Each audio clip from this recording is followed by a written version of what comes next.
मैं अपने तमाम मुलाजमीन की तरफ से, अपने आर्जी मुलाजमीन की तरफ से, 4.5 लाख मुलाजमीन की तरफ से आपका तहे दिल से शुक्रिया अदा करना चाहूंगा।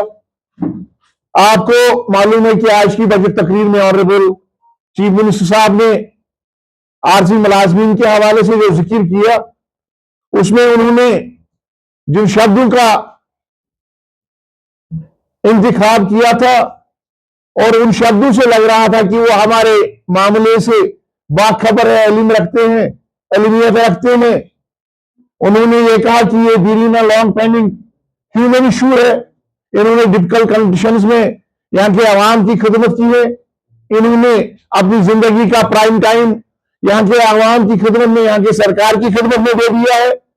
तो और वो भी विदाउट जॉब सिक्योरिटी, ऐसे शब्दों का इंतखाब उन्होंने किया। और सीएम साहब ने अपनी बजट तकरीर में बेसिक फाइनेंस मिनिस्टर हाउस को एश्योर किया, ये यकीन दहानी दी कि जो कमेटी हमने तश्कील दी है उसके रिपोर्ट की बुनियाद पे हम एक स्ट्रक्चर और फेज रोड मैप सामने लाने जा रहे हैं इन कमिंग पीरियड, और जिसमें उन्होंने रेगुलराइजेशन लफ्ज का इस्तेमाल किया।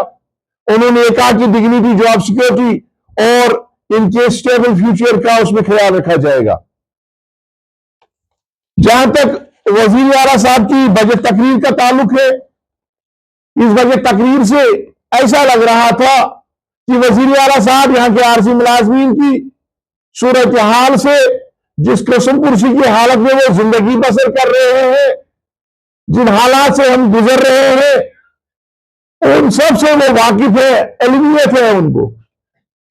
तो हमें तवक्का थी कि इस इल्मियत की बुनियाद पे, इस सूरत हाल से जो वाकिफ है, बाखबर है, इस बुनियाद पे हमारी मुकम्मल मुस्तकिली रेगुलराइजेशन का आज के बजट तकरीर में ऐलान किया जाएगा। क्योंकि जेरा मार्च 2025 में ही उन्होंने इस चीज का जिक्र किया था कि आने वाले बजट सेशन में हम मुलाजमीन को, आरजी मुलाजमीन को खुशखबरी का सुनाएंगे और इस हाउस के सामने, ऑनरेबल मेंबर्स के सामने एक खाका रोड मैप पेश करेंगे। और हमें तवक्का थी कि आज रेगुलराइजेशन के साथ साथ मुकर्रर करदा वक्त का भी ऐलान किया जाएगा। मगर बजट तकरीर पूरी सुन के और उनकी प्रेस कॉन्फ्रेंस सुन के ऐसा लग रहा है कि यहां के आरजी मुलाजमीन के इंतजार की मुद्दत में और ज्यादा इजाफा किया गया है। ये इंतजार की मुद्दत में इजाफे के सिवा कुछ भी नहीं है। हम और आज की जो बजट तकरीर थी वजीर आला साहब की बेसिक फाइनेंस मिनिस्टर, उसने बहुत सारे सवालों को जन्म दे दिया है। हम इलेक्ट्रॉनिक और प्रिंट इलेक्ट्रॉनिक मीडिया के जरिए से इस सरकार से सवाल पूछना चाहते हैं कि कमेटी का रिपोर्ट कब आएगा, जिस कमेटी को आपने 11 मार्च 2025 का ऐलान किया था, जिस कमेटी को कानून करने का ऐलान आपने on the floor of house किया था। 2 कमेटी का ऐलान हुआ था, एक ऑनरेबल एमएलए के तनख्वाह में इजाफे के लिए और एक्स एमएलए के पेंशन में इजाफे के लिए, एनहांसमेंट के लिए की गई थी। उसका रिपोर्ट आ गया, उस पर शायद इसी बजट में फैसला किया जाएगा और इनकी तनख्वाह 3 लाख से इनकी तनख्वाह 3,01,000 की जाएगी। और जो उसी वक्त कमेटी आरजी मुलाजमीन की मुस्तकिली के हवाले से बनाई गई, उसमें मुकर्रर वक्त किया गया था कि 6 महीने के अंदर अंदर चीफ सेक्रेटरी साहब रिपोर्ट पेश करके, रोड मैप तैयार करके हाउस के सामने और पब्लिक के सामने रखेंगे। लेकिन हम आज आपके माध्यम से पूछना चाहते हैं कि उस कमेटी का रिपोर्ट कब आएगा। अगर आपने 6 महीने दिए थे तो 6 महीने के बजाय आज 1.5 महीना चल रहा है, रिपोर्ट कहां है? अगर उसमें टाइम लग सकता है, क्या सरकार की तरफ से अभी तक कोई ऑर्डर सामने आ गया है जिसमें उनको यह कहा गया कि आप इस मुद्दत तक, इस माह तक रिपोर्ट पेश कर सकते हैं, या कोई डायरेक्शन ऐसी रही है जनरल एडमिनिस्ट्रेटिव डिपार्टमेंट की तरफ से या सरकार की तरफ से जिसमें उस कमेटी को वाजिया हिदायत दिए गए हैं कि आप कब रिपोर्ट पेश करोगे, उनसे पूछा गया है। इस हवाले से तो सरकार खामोश है।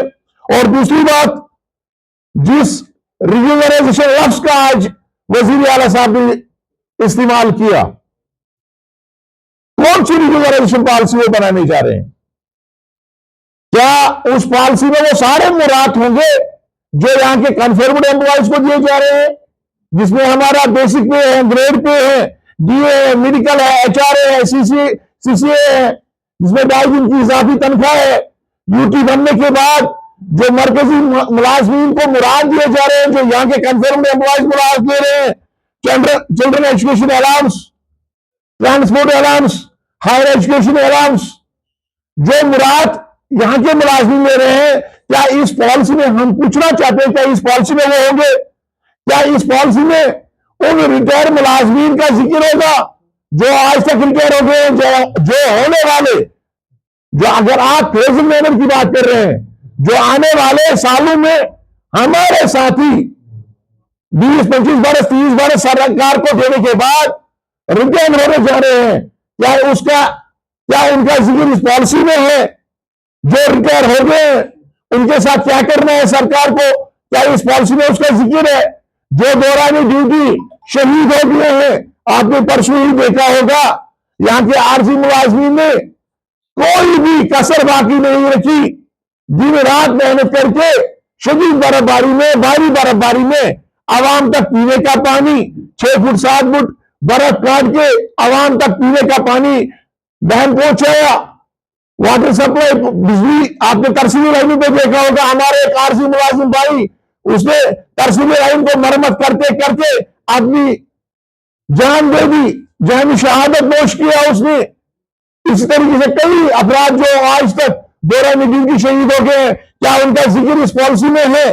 जो लोग उम्र भर के लिए नाखेज हो गए हैं, जिनके बाजू कटे हैं, जिनके हाथ कटे हैं, जिनके टांगे कटे हैं, जो उम्र भर के लिए आपने अफराधी खाना पर बोझ बने हुए हैं, उनकी दवाई का खर्चा, मुख्तलिफ खर्चा उनके, क्या उनका इस पॉलिसी में जिक्र है? जो सुटेबल फ्यूचर की आपने बात की है, वो सुटेबल फ्यूचर क्या है? जिन लोगों को आप इंतजार कर रहे हैं, अगर आप फेजिंग मैनर में रिज्यूमराइजेशन करना चाहते हैं, जिन लोगों को रिज्यूमराइजेशन के लिए, रिज्यूमराइज होने के लिए इंतजार करना पड़ेगा, उनके लिए तनख्वाह में इजाफा किया गया, नहीं किया गया? आज के बजट सेशन में मिनिमम वेज एक्ट के हवाले से कुछ नहीं किया, कहा गया। डीपीसीएम साहब ने कहा था कि 2022 में मिनिमम वेज एक्ट का इतलाफ यहां पे हो गया। उस वक्त के वजीर लेफ्टिनेंट गवर्नर साहब मनोज सिन्हा साहब ने, मैं आपकी इंफॉर्मेशन के लिए बताना चाहता हूं, उन्होंने जो कमेटी उस वक्त तश्कील दी थी मिनिमम वेज में एनहांसमेंट के लिए, उसमें 6 महीने, विजय भटनागर साहब उस कमेटी के चेयरमैन थे, उन्होंने 6 महीने एक्सरसाइज करके 11 रुपए का इजाफा किया। क्या वो 11 रुपए के इजाफे को मिनिमम वेज एक्ट का नाम दे रहे हैं? और उन्होंने अपनी तकरीर में परसों एक सवाल के जवाब में ऐवान असेंबली में यह कहा था कि जब मरकज में मिनिमम वेज लागू होगा, ऑर्डर इशू होगा, तो यहां पे भी होगा। मरकज ने 26 अक्टूबर 2025 को मिनिमम वेज का ऐलान किया है। उन्होंने 800 से लेकर 883 से लेकर 1035 रुपया पर डे के हिसाब से आरजी मुलाजमीन को मुकर्रर किया उजरत, वो अभी तक यहां पे लागू नहीं किया गया है। आप मिनिमम वेज किसको नाम दे रहे हैं? और जो लोग अब रिज्यूमराइजेशन, जो सरकार रिज्यूमराइजेशन सामने लाने जा रही है, जिन लोगों को आप इंतजार करना पड़ेगा अपनी रिज्यूमराइजेशन का, उनको तब तक मिनिमम वेज क्या दिया जाएगा? सरकार से हमारा यह सवाल है। फेजिंग मैनर्स क्या है? कितने फेजेस में हमारे आरजी मुलाजमीन को रिज्यूमराइज किया जाएगा? कितने मरहलों में किया जाएगा? कितने लोगों को कब, कैसे, उनकी वेरिफिकेशन किस लेवल पे होगी? कहीं ऐसा ना हो जो एसआरओ 520 में 61,000 मुलाजमीन के हवाले से जो पॉलिसी बनाई गई थी, जिसमें हमारे साथ वादा किया गया था कि इसमें 7th पे कमीशन की इंप्लीमेंटेशन के बाद अमेंडमेंट किए जाएंगे, तरमीम इसमें किया जाएगा। फिर उन्होंने 4 साल में 600 बंद को रिकवर किया। उसमें तो हजरत नूह अलैहिस्सलाम की पूरी उम्र लग जाएगी। हम पूछना चाहते हैं कितने फेज में करना चाहते हैं, कितने लोगों को करना चाहते हैं? उसका जिक्र होना चाहिए। क्या ये रिग्यूलराइजेशन अगेंस्ट वैकेंट पोस्ट्स होंगी? क्या ये रिग्यूलराइजेशन सुपरनumबरी पोस्ट्स के अगेंस्ट होगी?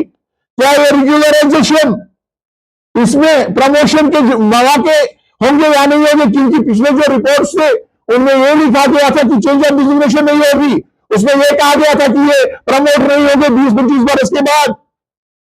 क्या आज की जो रिपोर्ट है उसमें क्या है क्या नहीं है? क्या उसमें यहां के आरजी मुलाजमीन के नुमाइंदे को, क्या यहां के एम्प्लॉय जॉइंट एक्शन कमेटी जो 4.5 लाख मुलाजमीन की नुमाइंदा तंजीम है, क्या हमको एतमाद में लिया जाएगा कि नहीं लिया जाएगा?